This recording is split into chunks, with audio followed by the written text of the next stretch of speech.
జై శ్రీరామ్. మహాభాగవతంలో జడభరతుడి గురించి మనందరికీ తెలిసిందే. ఈ భరతుడు వల్లే మన భారతదేశానికి ఆ పేరు వచ్చింది. ఈ జడభరతుడు తన రాజ్యాన్ని, భార్యను, పిల్లల్ని అందరినీ వదిలేసి వైరాగ్యంతో అడవికి వచ్చి తపస్సు చేసుకుంటూ ఉంటాడు. కానీ ఒకరోజు ఆయన కళ్ళ ముందు ఒక పులి జింకను తరుముతూ ఉంటుంది. ఆ జింక గర్భవతి. ఆ జింక పిల్లని కనేసిన తర్వాత పులి ఆ జింకను తినేస్తుంది. ఇది కళ్ళ ముందు జడభరతుడు చూస్తాడు. ఆ జింక పిల్లల్ని చూసి దాని మీద జాలి పడతాడు. అయ్యో, ఈ జింక పిల్లకి ఇంకెవరూ లేరు, నేనే దీన్ని రక్షించాలి అని దాంతో బంధం ఏర్పరచుకుంటాడు.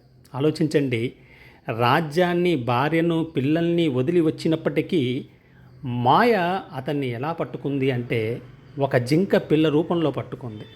ఇక ఆ జింక పిల్ల బాగోగులు చూసుకుంటూ చివరికి తను చనిపోయే సమయంలో కూడా ఆ జింక పిల్ల నేను లేకపోతే ఎలా ఉంటుందో అని విచారణతో, బాధతో చనిపోతాడు.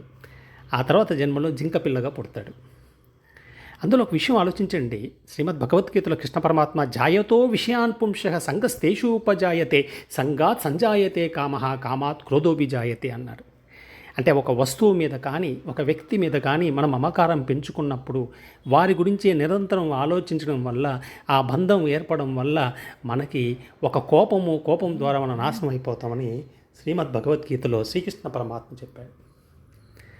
అందులో మనం అర్థం చేసుకోవాల్సింది ఏమిటి అంటే, ఏ వస్తువు మీద కానీ, వ్యక్తి మీద కానీ రాగము, ద్వేషము రెండు లేకుండా రాగద్వేష వియుక్తయస్తు అంటే అటు బంధము ఉండకూడదు, దేశం ఉండకుండా ఎప్పుడైతే మనము మన జీవితాన్ని నడుపుకుంటూ వెళ్తామో అప్పుడు ప్రసాదం అధిగచ్చతి అంటాడంటే భగవంతుని యొక్క ప్రసాదం అందుతుంది అని చెప్తారు. జై శ్రీరామ్, జై శ్రీకృష్ణ, జై శ్రీరామకృష్ణ.